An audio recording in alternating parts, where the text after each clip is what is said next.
Donald Trump's takeover of the Kennedy Center is the story that just won't die. And today, another tremendous tentacle like the world has never seen before has emerged, with a senator exposing the looting that is going on. And I have all the scheme behind the scheme details for you next. I'm Dan, and welcome to another Occupy Democrats video. To get all of our videos about the president of preoccupation, the commander-in-chief of chaos and corruption, please hit that subscribe button. Let's begin this report with a related story of Trump stopping the motorcade today to do a little bit of shopping for his passion projects, because sure, why not? Between golf and Mar-a-Lago galas, the man is entitled to some personal time, right? Let's have a look at his Secret Service protected shop-a-thon, and then I'll have the news about a loot-a-thon. The Daily Beast described it this way. Trump goes on bonkers tacky shopping spree at roadside warehouse. He's shopping for his favorite project, just between I-95 and the rail tracks. President Donald Trump has kicked off the new year with a shopping spree to buy lavish marble for his ever-expanding White House ballroom. After ringing in 2026 with a VIP party at his Mar-a-Lago resort in Florida, followed by a New Year's Day round at his golf club at West Palm Beach, the president headed to a local roadside warehouse on Friday to shop for his top vanity project. The shopping spree took place at Arc Stone and Tile, a wholesale supplier located about 6 miles from Mar-a-Lago, next to a college hunks, hauling junk, and moving franchise. The company has previously boasted about providing the marble for the ballroom at Mar-a-Lago, suggesting Trump is trying to build a replica of it at the White House. The outing comes days after Trump revealed that his ballroom project was going to be bigger than he originally planned after he decided to make it a bulletproof venue with a drone-free roof to host future inauguration events. The cost of the ballroom has also soared to $400 million, double the original price tag, despite Trump insisting last week that the project is still somehow under budget. Last week, the president took to social media to tease marble armrests for seating at the newly rebranded Trump Kennedy Center, and also showed off the new marbleized floors of White House's Palm Room. During his speech at the Kennedy Center Honors Dinner earlier this month, the president also boasted to his audience about the beautiful Paradiso marble he installed in the newly renovated Lincoln bathroom of the White House. Those are just the highlights. For the full story, visit dailybeast.com. And speaking of the so-called Trump Kennedy Center, that brings us to our featured story as revealed by The Guardian.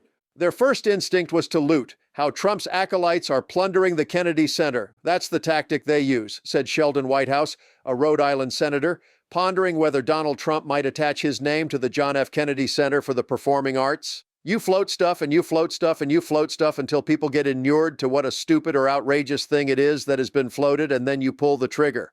Whitehouse was sitting in his Senate office and speaking to The Guardian at 11 a.m. on Thursday, the 18th of December. 2 hours later, his words proved prophetic. Caroline Leavitt, the White House press secretary, announced on X that the Kennedy Center board had voted unanimously to rename it the Trump Kennedy Center. In November, White House, the top Democrat on the Senate Environment and Public Works (EPW) committee, launched a formal investigation into allegations of widespread cronyism, financial mismanagement, and corruption at what he describes as a secular temple to the arts.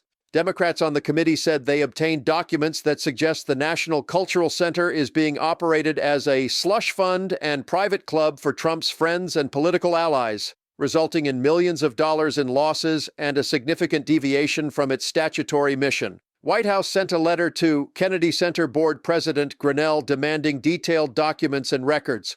Grinnell issued a fiery response accusing the senator of partisan attacks and false accusations. He claimed that neglect by the center's previous leadership left it in financial chaos and was quite literally making the building fall apart. Whitehouse, an ex officio member of the Kennedy Center Board, remains undeterred and determined to press on with his investigation. Speaking in his office on Capitol Hill, he explained, "We began to get information about mischief taking place at the Kennedy Center, and we got strong enough signals that we mounted an effort to dig into it and see what seemed actually to be going on. It was out of that effort that the report and letter came, which basically suggested that when the brigands took the ship, their first instinct was to loot it for their own benefit and hire their friends and put people up in fancy rooms at the Watergate Hotel and let favored organizations get free access, and it was all part of a MAGA party atmosphere. A central charge of the investigation is that the Kennedy Center is providing preferential access and financial benefits to organizations connected to the Trump administration and its allies.